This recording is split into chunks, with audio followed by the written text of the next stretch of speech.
Hello and welcome back to the AP World History Podcast. This is episode 19, an overview of the early modern era. I just want to start by recapping some of the major developments that we looked at in this unit.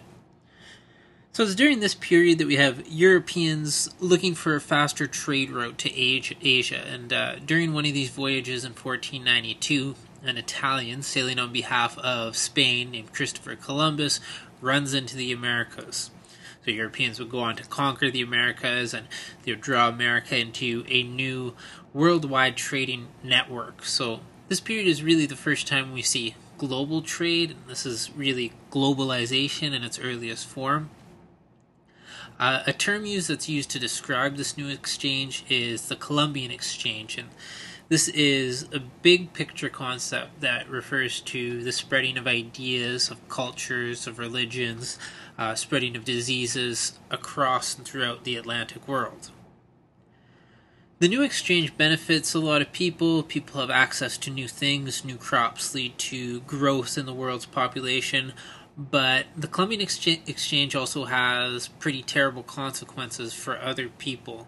So the indigenous population in America collapses primarily because of European diseases that indigenous Americans simply didn't have any immunity to. People from Africa are sold into slavery and taken across the Atlantic to work on sugar and tobacco plantations in the Caribbean and the Americas. Continent of America is completely transformed and new social structures emerge, and in America these new social structures, new social classes are based on race. European empires such as Spain and Portugal come to America and create new global empires. These are really the world's first global empires, while the Asian powers focus on more traditional land-based empire building. So the major land-based empires in Asia during this period are the Ottoman Turks, the Islamic Mughals in India, and then the Ming and Qing dynasties in China. During the early modern period, the world gets more technologically advanced, and some places where this is especially true are in the areas of shipbuilding and gunpowder technology. And Europeans will use both of these technologies to become more powerful on the world stage. And finally, in Europe, we have a series of cultural and intellectual movements. The Renaissance, the Reformation, the Scientific Revolution, and the Enlightenment all challenge long-held beliefs put forward by the Catholic Church. And these challenges to tradition in Europe are happening when there's a renewed commitment to traditional values and beliefs in China.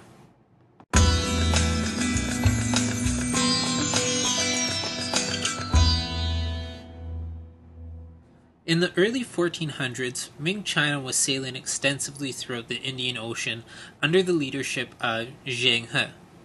Zheng He was a eunuch, a merchant, a Muslim, and a sailor. His fleet was by far the most technologically advanced at that time, and he sailed all over the Indian Ocean, sailed to every point in the Indian Ocean trading network. So his trips were between the years 1405 and 1433, when they came to a sudden halt when the emperor who supported the trips passed away. So the new powers in the court cut off the exploration and instead focused on protecting China's borders from nomadic invasions. But trade in the Indian Ocean continued after these voyages were cancelled. So Muslims, Indians, Malays were all still involved in the trade, as well as Chinese merchants. But when the Chinese court pulled out, it left something of a power vacuum, and Europeans were able to insert themselves into the trade network. And once Europeans got good access to the Indian Ocean, the world economy really shifted from being based entirely in Asia to being more of a world economy. We looked at why Europe was interested in inserting themselves into the Indian Ocean network, and it's important to remember the historical context here. At the end of Unit 1, we had the fall of the Roman Empire, and for most of the post-classical period, which was Unit 2, Europe was really stuck in an extended period of relative isolation from the rest of the world.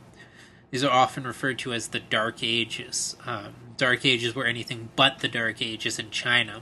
The Tang and Song dynasties in the Islamic Middle East, with the rise of Islam and the Umayyad and Abbasid caliphates, these are widely regarded as golden ages in these civilizations.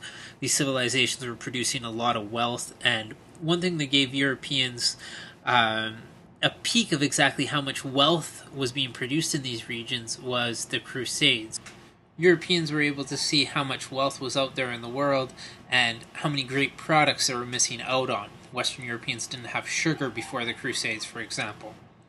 So Europe had plenty of motivations to go out and explore. They were motivated to find resources, to find trade routes to Asia, and to spread Christianity.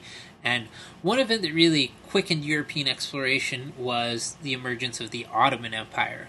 And the Ottoman overthrew the Byzantine capital of Constantinople in 1453. So this further cut off Western Europe from the Indian Ocean trade. One of the major ironies here is that it was primarily shipbuilding technology developed in China and the Middle East that allowed Europeans to venture out and break into the Indian Ocean. And the magnetic compass would be an example of one of these technologies. When Europeans first went off and embarked on long-distance oceanic trade, the goal wasn't so much to conquer as it was to gain a foothold in the trade.